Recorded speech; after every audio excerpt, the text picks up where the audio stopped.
Chapter 2. Down the Coast of Africa. For 2 long years I lived the life of a slave. I worked in the house and the garden, and every day I planned to escape, but it was never possible. I thought about it day and night. My master liked to go fishing in a little boat, and he always took me with him. A man called Wally and a young boy also went with us. One day, my master said to us, "Some of my friends want to go fishing tomorrow. Get the boat ready." So we put a lot of food and drink on the boat, and the next morning we waited for my master and his friends. But when my master arrived, he was alone. "My friends don't want to go fishing today," he said to me.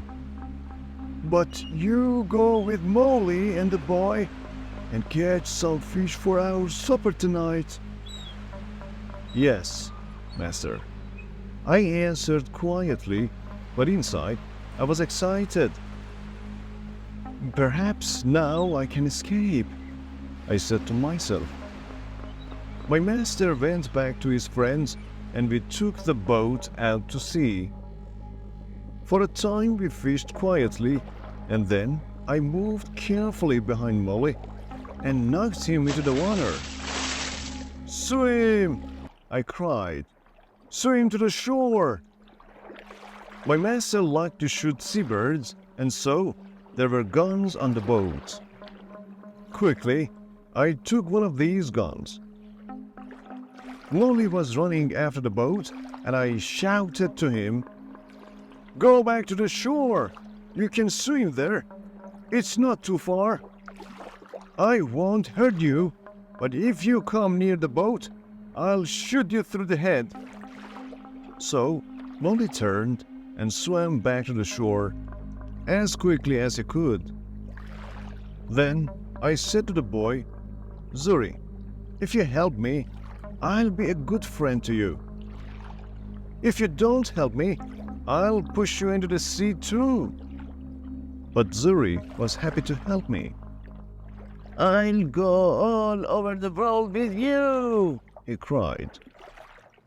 I wanted to sail to the Canary Islands, but I was afraid to go too far from the shore. It was only a small boat. And so we sailed on south for some days. We had very little water, and it was dangerous country here, with many wild animals. We were afraid, but we often had to go on shore to get more water. Once I used a gun to shoot a wild animal. I don't know what animal it was, but it made a good meal. For about 10 or 12 days, we sailed on south, down the coast of Africa. Then, one day, we saw some people on the shore, strange wild people who did not look friendly. By now, we had very little food, and we really needed help. We were afraid, but we had to go on shore. At first, they were afraid of us too. Perhaps white people never visited this coast. We did not speak their language, of course, so we used our hands and faces to show that we were hungry. They came with food for us, but then they moved away quickly. We carried the food to our boat, and they watched us. I tried to thank them, but I had nothing to give them. Just then, 2 big wildcats came down to the shore from the mountains. I think they were leopards. The people were afraid of these wildcats, and the women cried out. I took a gun and shot one of the animals. The second wildcat ran back up into the mountains. Guns were new to these African people, and they were afraid of the loud noise and the smoke. But they were happy about the dead wild cat. I gave them the meat of the dead animal, and they gave us more food and water. We now had a lot of food and water, and we sailed on. 11 days later, we came near the Cape Verde Islands. We could see them, but we couldn't get near because there was no wind. We waited. Suddenly, Zuri called to me, "Look, a ship!" He was right. We called and shouted and sailed our little boat as fast as we could. But the ship did not see us. Then I remembered the guns, which made a lot of smoke.